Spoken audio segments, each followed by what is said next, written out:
16절에서 18절까지 말씀입니다.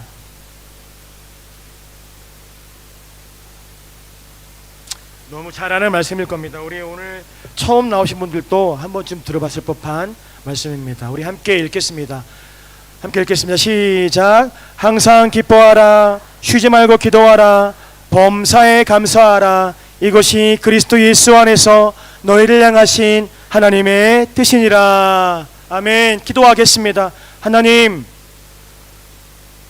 항상 기뻐하고 쉬지 말고 기도하고 범사에 감사하라라고 오늘 우리에게 도전하시는 주의 말씀에 우리가 귀 기울이게 하시고, 그 말씀을 우리의 삶으로 살아내려고 믿음의 선한 싸움을 힘겹지만 싸워낼 때에 하나님 아름다운 믿음의 성숙과 열매가 우리 삶에 풍성하게 맺어지게 하시며, 날마다 하늘로부터는 참 평강이 우리 삶을 덮는 그런 신비를 경험할 수 있도록 인도하옵소서. 오늘 이 자리에 참석한 우리 모든 드림교회 성도님들과 오늘 처음 이 드림교회에 나온 우리 사랑하는 모든 성도님들에게 하나님 동일하게 말씀하여 주시고, 그 말씀 안에 우리가 반응할 수 있는, 우리 영혼이 반응하고 우리 영혼이 살아날 수 있는 은혜의 시간 되게 하여 주옵소서.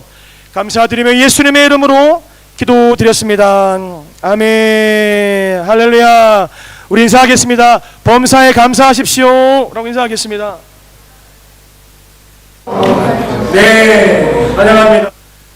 오늘은 한 해 동안 우리를 돌보시고 또 우리를 인도하신 베푸신 하나님 은혜에 감사하는 마음으로 예배하는 기독교의 전통 절기인 추수감사절입니다. 그리고 우리 드림교회는 올해는 특별히 이 새신자 또 주변의 지인 친구들을 초청해서 하늘로부터 주신 은혜를 함께 더불어 나누는 특별한 예배로 이 시간 나아가고 있습니다. 여러분, 감사와 초대, 이 두 단어는 서로 다른 것 같지만 사실은 한 마음의 두 얼굴과도 같습니다. 감사는 받은 은혜를 기억하는 겁니다. 받은 은혜를, 내가 누린 은혜를 기억해야 감사가 되죠. 그리고 초대는, 초청하는 것은 받은 그 은혜를, 내가 누린 그 은혜를 나누는 행동입니다. 그러니 감사와 초대는 다른 것 같아 보이지만 한 마음의 두 얼굴과도 같은 겁니다.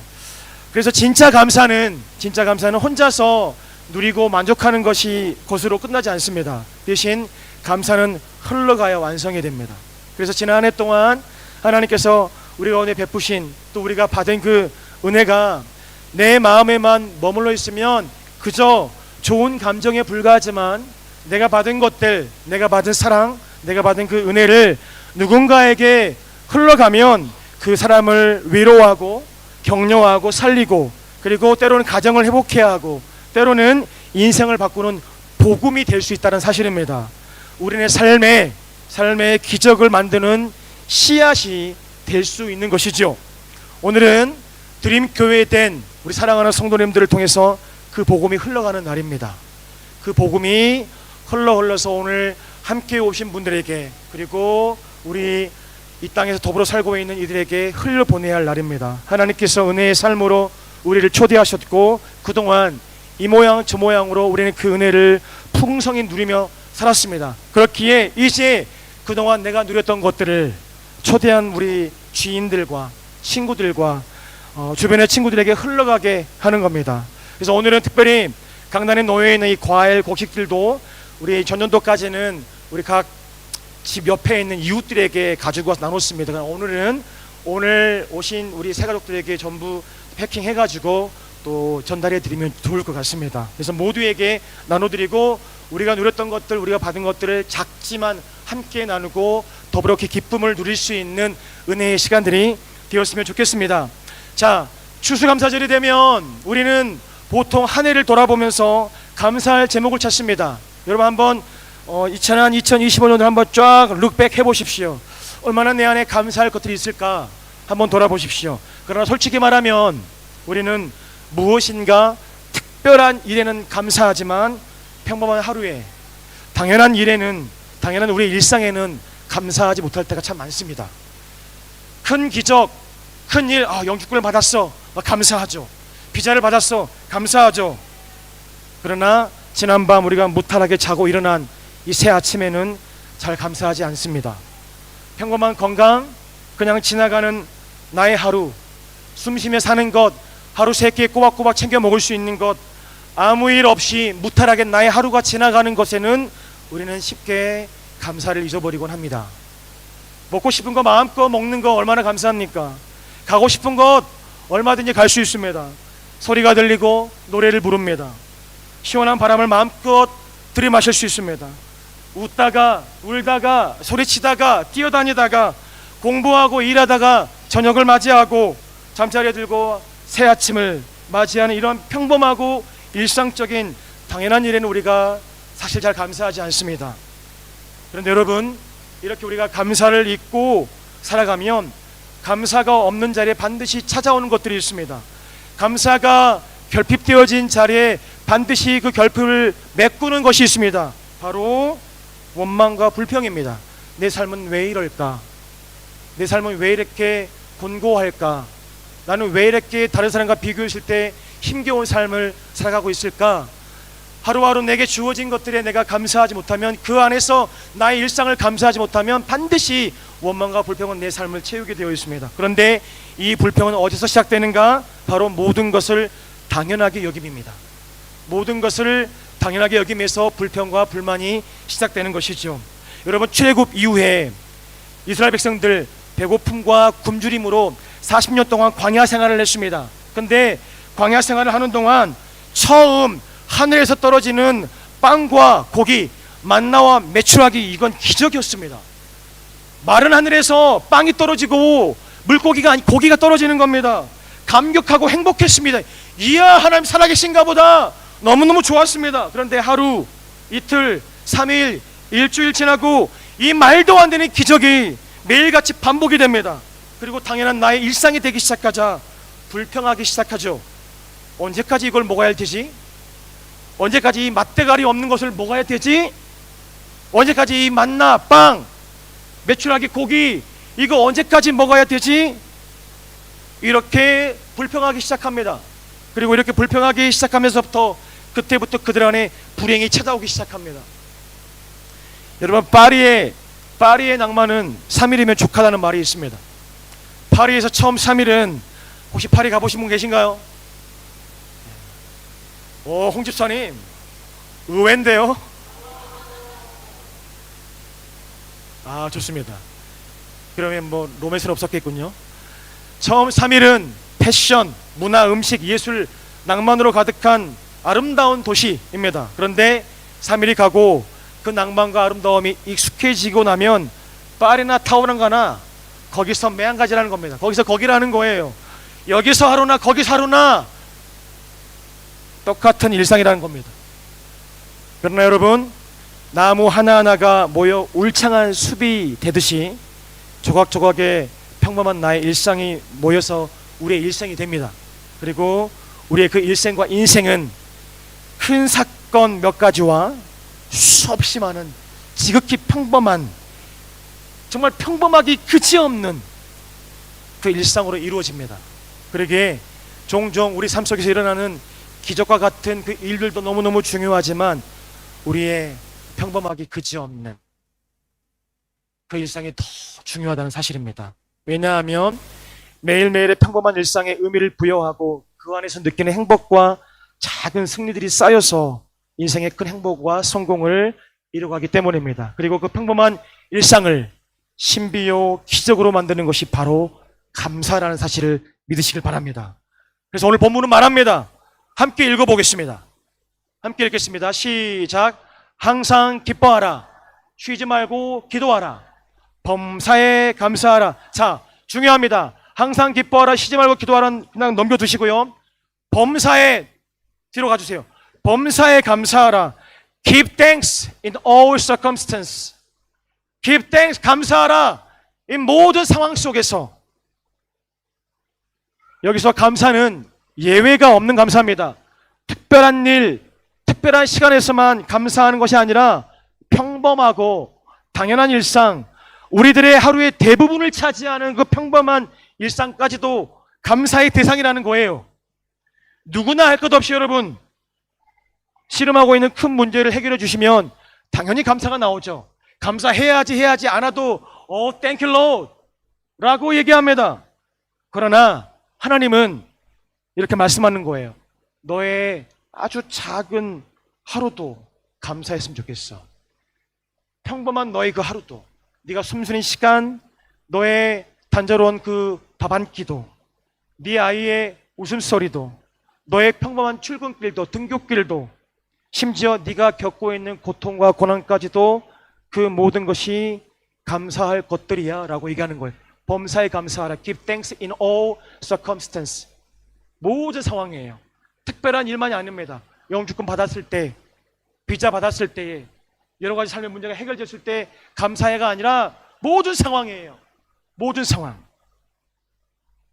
사랑하는 여러분, 감사는 특별함에서 나오는 것이 아니라 우리의 평범한 일상을 새롭게 보는 믿음에서 시작된다는 사실들을 잊지 않았으면 좋겠습니다. 그렇다면 우리의 평범한 일상을 감사하려면 어떻게 해야 될까? 여러분 걱정하지 마십시오. 오늘 금방 끝납니다. 평소보다 반으로 끝나는 겁니다. 자, 시편 103편 1절 5절 함께 보겠습니다. 거의 끝났습니다. 자, 함께 읽겠습니다. 시작.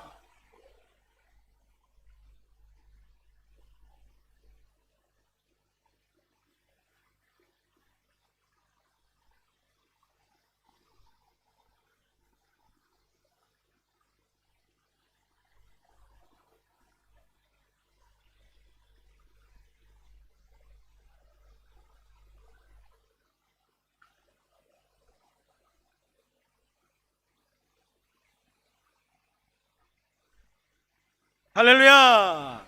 내 영혼아 여호와를 송축하라. 내 속에 있는 것들아 다 그의 이름을 송축하라. 내 영혼아 여호와를 송축하며 키 벌습니다. 그의 모든 은택을 잊지 말지어다. 할렐루야. 우리의 일상을 감사하려면 어떻게 해야 됩니까? 그의 모든 은택을 잊지 않는 겁니다. 다시 말해 잊지 않는 마음입니다. 오늘 우리가 여기까지 어떻게 왔는가 잊지 않아야 서로에게 상처 주지 않을 수 있습니다. 그리고 불평과 원망이 아닌 감사로 다른 사람과 비교했을 때 비록 내가 보잘것 없을 수도 있지만 내가 오늘 여기까지 어떻게 왔는지 잊지 않아야 감사할 수 있고, 감사할 때 기적이 일어나게 됩니다. 감사할 때 진정한 행복이 우리에게 찾아오는 겁니다.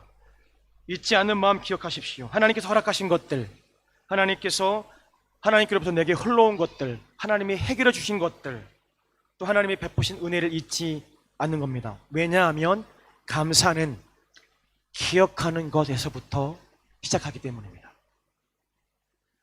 제가 뉴질랜드에서 목회를 하면서 제가 2004년도에 처음 왔습니다. 그리고 중간에 돌아갔다가 다시 왔지만 목회를 하면서 참 감사한 분들이 너무너무 많아요. 저 우리 드림키 성도님도 너무너무 귀하고 너무너무 감사해요. 한 분 한 분이 너무너무 감사합니다. 저희 좋은 친구가 되어주셔서. 근데 너무너무 많지만 누가 뭐라 해도 저에게 처음 뉴질랜드에서 사역을 시작할 수 있게 이끌어주신 베트남에 계신 임봉학 선교사님이세요. 목사님과 같은 교회에서, 제가 남섬에 있는 교회에서 목사님과 부교육자로 함께 사역했습니다. 그리고 또 뉴질랜드 지칼 지방에서 목사 대 목사로, 그러니까 목사와 부교육자로, 목사 대 목사로 함께 사역하는 동안 사실 속상한 일이 있었어요. 실망스러운 선배 목사님에게 후배 목사로서 실망스러운 부분도 있었습니다. 그럼에도 불구하고 제가 늘 그분을 향한 감사하는 마음을 놓치지 않습니다. 왜냐하면 26살 아직 아무것도 모르는 진짜 자충우돌하는 전도사, 철들지 않은 전도사를 뉴질랜드까지 불러와 주셨어요. 저를 선택해 주셨어요. 그리고 교회의 중요한 사역들을 저에게 맡겨주셨어요. 26살 정말 진짜 이리 틀지 저리 틀지 모르는 그 전도사에게 우리 한 60명 되는 청소년 아이들, 한 20몇 명 되는 우리 대학생 아이들을 저한테 맡겨주셨어요. 제가 뭘 안다고. 근데 대단한 용기를 발휘하신 겁니다. 제가 어떻게 있겠습니까? 지난번에도 나눴지만 제 차에 기름 떨어졌어요. 코롤라, 토요타 코롤라, 그 예전에 옛날 모델 황금색 코롤라. 기름이 다 떨어졌습니다. 그 당시 때 경제적으로 어려웠어요. 근데 제 차를 가져가셨어요. 가져가시고 비어있는 기름통을 다 채우시고 무심하게 차를 놓고 가셨어요. 전사님, 키 좀 줘봐봐. 목사님, 왜요? 내심 생각을 했죠. 기름 채워주시려나? 근데 가져가셨고, 쓸 데가 있어. 가져가셨고 얼마 있다가 오셨어요. 그리고 차를 놓고 가셨어요. 근데 기름을 가득 채워놓고 가셨어요. 잊을 수가 없습니다. 그리고 제가 아내와 결혼하기 전에 혼자 먼저 와 정착을 했습니다. 혼자 와 있는 6개월 동안 저를 맨날 불러서 따뜻한 집밥 해주셨어요. 외롭고 힘겨운 시간들 지낼 때 많이 위로해 주셨어요. 그거 잊을 수가 없습니다. 그 감사한 마음들을 잊을 수가 없어서 목사대 부교육자로 사역하면서 속상한 일이 있었어요. 목사님 왜 이렇게 하실까? 그런데 그거 중요하지 않더라고요. 또 목사대 목사로 이제 한 지방에서 동등한 어떤 위치에서 사역할 때 어른 선배 목사로서 어떻게 저렇게 하실까? 때로는 큰 잘못이 아니라 때로는 제 기준에 그런 순간들이 있었지만 그거 중요치 않았습니다. 20년 전 그 좌충우돌했던 저를 이곳에 불러주셨고 함께 하나님 나라에 달려가겠다라고 기회 주시고 함께 그렇게 시간을 보냈던 그 시간을 보내게 해주셨던 그 시간들을 잊을 수가 없습니다. 그러니 늘 감사가 제 안에 있습니다. 어떻게든 목사님 함께 섬기고 싶고 동역하고 싶고 그래서 저희 교회는 지금 베트남에 가 계신 임봉학 선교사님을 저희가 몇 년 동안 계속 선교하고 있습니다. 이렇게 제가 목사님으로부터 받은 은혜의 순간들을 잊지 않고 기억하니 늘 그분께는 감사하는 마음이 제 안에 있는 거예요. 늘 고마운 마음입니다. 여러분 혹시 여러분들 안에서도 이민의 삶을 시작하시면서 그런 분들 안 계실까요? 외로운 순간들 제 마음을 좀 채워주셨던 따뜻함으로 위로로 채워줬던 분들 잊지 마십시오. 그거 잊어버리면 안 됩니다. 잊지 않아야 감사가 됩니다. 그리고 감사해야 행복이 찾아오고 감사는 우리 삶의 기적을 만들어가는 씨앗이 된다라고요. 사실 사람은 쉽게 잊습니다. 저도 마찬가지지만 쉽게 잊습니다.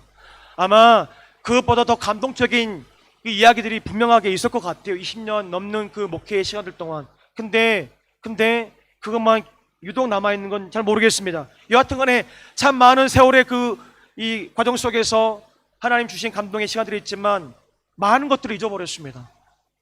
이렇게 쉽게 잊습니다. 바쁜 일상 속에서 받은 은혜를 쉽게 잊어버립니다. 또한 익숙함은 우리 안에 감탄을 사라지게 만들고 당연함은 받아들이는 은혜를 흐릿하게 만듭니다. 그리고 무엇이 됐건 그것이 습관이 되어지고 나면 잊게 됩니다. 익숙해지면 감사가 사라지게 되어 있는 거예요. 나의 건강이 당연해 보일 때, 곁에 있는 내 가족들이 당연해 보일 때, 직장인 생활이 그냥 당연한 일할 수 있는 직장이 없어서 힘들어하는 분도 얼마나 많으신데 일할 수 있는 그 직장이 그냥 당연한 나의 루틴이 될 때, 교회도 오래 다녀서 이제 익숙해질 때 우리는 쉽게 은혜를 잊는다고요. 그래서 방금 읽은 시편의 저자 다윗은 말하는 거예요. 잊지 말라. 잊어버리지 말라라고 얘기하는 겁니다. 무엇을요? 방금 읽은 말씀에 의하면 씻을 수 없는 나의 죄를 사해 주신 은혜 잊지 말라. 평생 지켜주신 은혜 잊지 말라. 내가 힘들고 병들어 아플 때 고쳐주신 은혜 잊지 말라. 내가 넘어질 때마다 붙들어 일으켜 세워준 은혜 잊지 말라라는 겁니다. 내가 궁핍할 때, 내가 어렵고 봉고할 때 내 삶을 만족하게 하신 은혜 잊지 말라. 이 은혜를 잊지 말라라는 거예요. 그래야 감사가 되고 그래야 우리가 이 땅에서 행복한 삶을 살 수 있기 때문입니다. 사랑하는 여러분, 감사는 은혜를 다시 기억하는 행위입니다. 그리고 그 감사의 마음을 담아드리는 오늘 이 추수감사절은 잊어버린 은혜를 다시 떠올리는 날이라 믿습니다. 그러니 추수감사절은 이런 일들이 있었으니 주님 감사합니다. 땡큐. 이렇게 내 삶의 문제를 해결해 주셨으니 감사합니다. 라고만 합니다. 추수감사절은 평범했던 우리의 일상을 믿습니다. 이런 고백 드리는 거예요. 아무 일 없이 지나간 내 하루, 지난 한 해가 하나님 은혜였습니다. 숨쉬고 걷고 말할 수 있음이 감사합니다. 평범한 일상 속에서 함께 해 주셔서 감사합니다. 내 곁에 벌칫덩어리지만 아침에 일어나면 내 새끼들이 있고 평생 원수 내 남편이 있고 당연한 것 같아 보이지만 그렇게 건강하게 있는 것이 감사합니다. 불경기라고 모두가 다 어렵다고 하는 이때에 일할 수 있는, 월요일이면 어김없이 달려가서 일할 수 있는, 땀 흘릴 수 있는 삶의 터전이 있음에 감사합니다. 그리고 주일이며 이렇게 주전에 올라와서 함께 예배할 수 있는 우리 공간이 있고 함께 예배할 수 있는 성도들이 있음에 감사합니다 라고 고백할 수 있는, 평범했던 나의 일상을 다시금 믿음으로 해석할 수 있는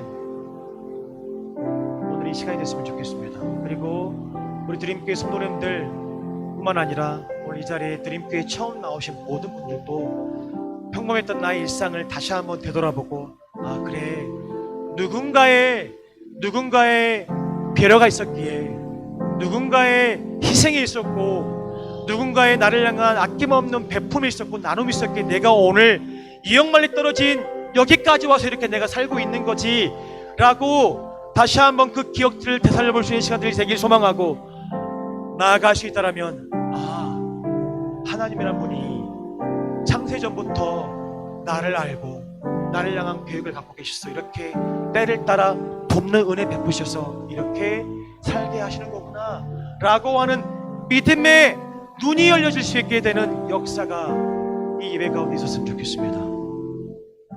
우리가 이렇게 고백할 수만 있다면 여러분, 감사는 우리의 삶을 바꾸는 놀라운 능력이 될 줄로 믿습니다. 평범한 우리의 일상을 기적과 신비함으로 채워가는 힘이 될 줄로 믿습니다.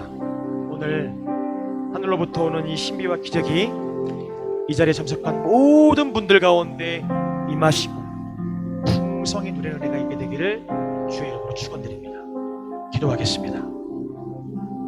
하나님,